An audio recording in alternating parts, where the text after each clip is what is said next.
Қараңыздаршы, қандай әдемі, хош иісті, өте әдемі бәліш әрі тез дайындалады.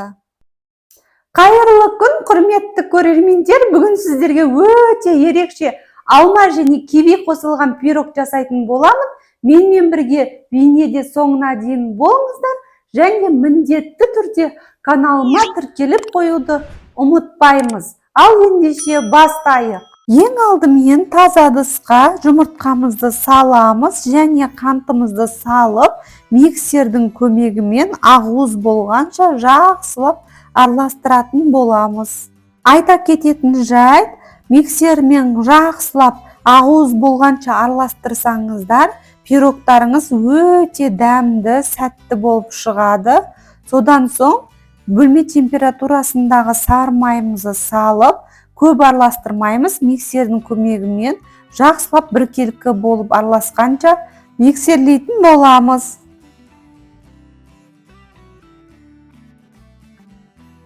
Содан соң електен өткізілген ұнымызды саламыз, құрғақ қоспаларын қосып аламыз.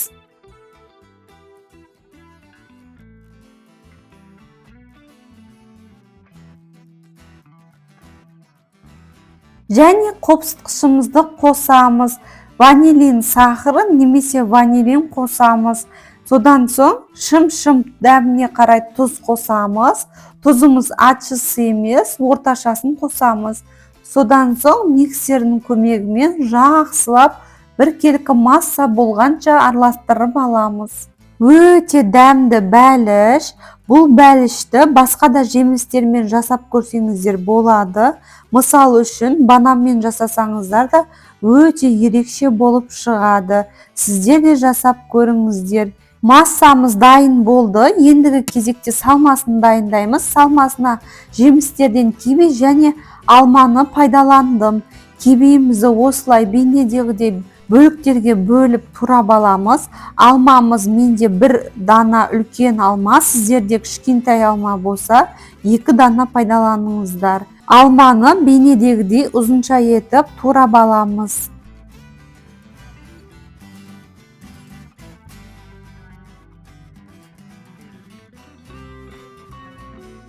Жемістерімізді турап алдық. Ендігі кезекте массамызға кивиімізді қосып, лопатканың көмегімен жақсылап біркелкі қылып араластырып аламыз. Содан соң бізге форма қажет болады. Формамызға пергамент қағазын төсеп, соның үстіне жаңағы массамызды құямыз. Формамызға массамызды құйып алдық. Силикон тәріздес лопаткамен тегістеп шығамыз. Содан соң ұзынша етіп турап алған алмамызды біркелкі қылып рет-ретімен орналастырып шығамыз.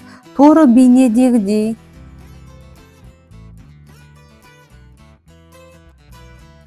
Қараңыздаршы, өте әдемі бәлішіміздің массасы дайын болды. Ендігі кезекте 180 градуста қызып тұрған пеште 60 минут пісіріп аламыз. Пештеріңіздің ыңғайына қарай пісіресіздер. 30 минут 180 градуста, градусын 160-ға түсіріп, және 30 минут пісіріп алыңыздар. Бәлішіміз пісті. Ендігі кезекте формамыздан осылай шпажканың көмегімен ажыратып аламыз. Немесе массамызды құйып жатқан кезде жанын сары маймен майлап жіберсеңіздер болады.